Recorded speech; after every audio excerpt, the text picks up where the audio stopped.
और अब कुछ बात कर लेते हैं। इस वक्त जो बड़ा एक अहम मामला रहा है कराची में, बल्कि सीव्यू पे तो लोगों ने तफरीक का एक मामला बना रखा कि जो जहाज़ आकर सीव्यू पर उन हवाओं की वजह से या उस खराबी की वजह से आकर फंसा है, उसका वापस निकालने का अमल किया जा रहा है। आज अच्छी हौसला अफजा खबर ये थी कि उसके इंजन स्टार्ट हो गए और उसके बाद कुछ मीटर्स तक उसको अंदर पानी में भी ले जाया गया, और यही अमल कल तक जारी रहेगा। और कहा जा रहा है कि जब तक ये फुली ऑपरेट होकर नहीं वापस जाता तब तक इजाज़त नहीं दी जाएगी। अब ताज़ा तरीन सूरत हाल के हवाले से हम बात करेंगे। अब कमोडोर रिटायर्ड उबैदुल्ला साहब हमारे साथ मौजूद हैं, पाकिस्तान नेवी से रिटायर्ड हैं, बहुत तजुर्बा रखते हैं वसी कि इस किस्म के मामला क्या हो सकते हैं। सर, ये अगर ये जो हालत हमें नज़र आ रही है, क्या ये एक अनयूजुअल सी है, या इस किस्म के अगर मामलात हो जाते हैं तो हमारे पास ये कैपेसिटी नहीं है कि इन जहाज़ों को वापस भिजवा दिया जाए जहाँ से आए हैं, पानी से खुले से? जरा काइंडली ऑन कर दें। जी कमांडो साहब, आपको आवाज़ आ रही है? सर,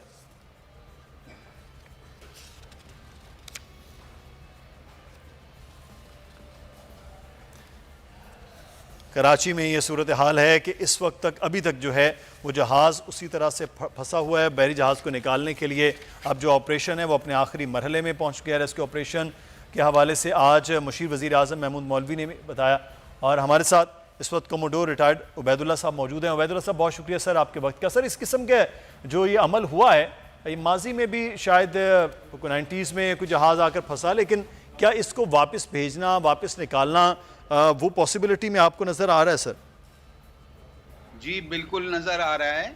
जैसा कि आपको पता है कि ये जहाज़ ईद के दिन यहाँ साहिल समंदर पर फंस गया था। अब तो तकरीबन 1 महीना हो चुका है, और कल सबसे बड़ा बीच में ब्रेक आया था जिसमें वो बार जो इसको निकालने आई थी उसको रीफ्लोट कर दिया गया, और आज सबसे बड़ा इस ज़मन में कामयाबी ये हुई है कि जहाज़ को जिस जगह ज़मीन पे था, जिस जगह सैंड में धंसा हुआ था, वहाँ से 150 मीटर समंदर की जानिब खींच लिया गया है, और वहाँ ऐसे इंतज़ामात किए गए हैं कि उसको उस जगह पे होल्ड करके रखा जाए कल 12-1 बजे तक, ताकि कल 12-1 बजे जब हाई वाटर होगा, यानी हाई वाटर और लो वाटर ये है कि तकरीबन 9 फुट पानी ऊपर आ जाता है, तो उस वक्त इस जहाज को पानी में खींचना गहरे पानी में निस्बतन बहुत आसान हो जाता है।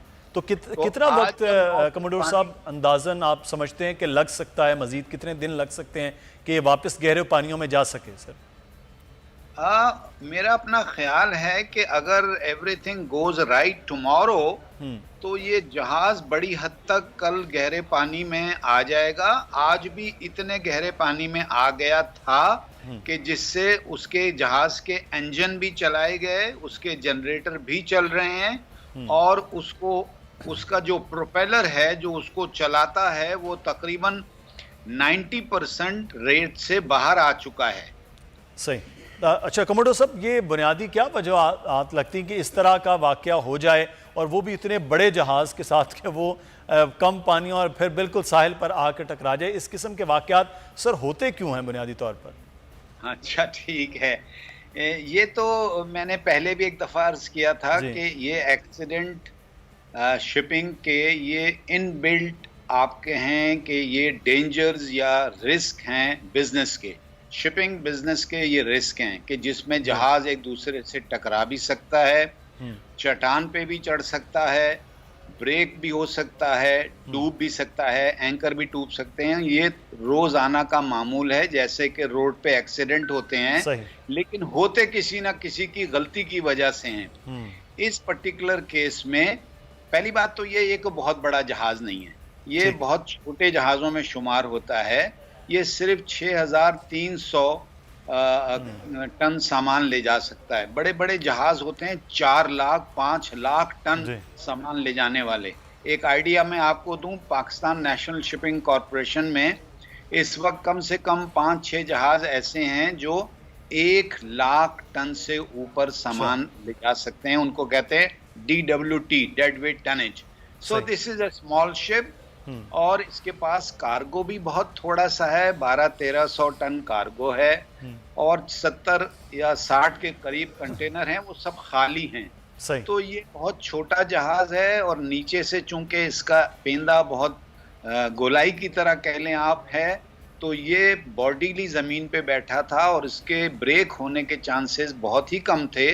सही। फिर भी ठीक है, वो लोग इनकी जिम्मेदारी थी कि इसको देखें कि वो अल्लाह नहीं ना कर पाए हैं उस तरह से। बहुत शुक्रिया सर, वक्त भी ख़त्म हो रहा है। कमोडोर रिटायर्ड अब हमारे साथ मौजूद थे और ये कहा जा रहा है कि बहुत जल्द ये जहाज़ वापस जो है वो गहरे पानियों में पहुंच जाएगा, जिस किस्म की इस वक्त एक्टिविटी इस हवाले से चल रही है। प्रोग्राम्स को ख़त्म करते हैं जी। मुदस्सिर इकबाल को इजाज़त दीजिएगा, अपना ख्याल रखिए, अल्लाह हाफ़िज़।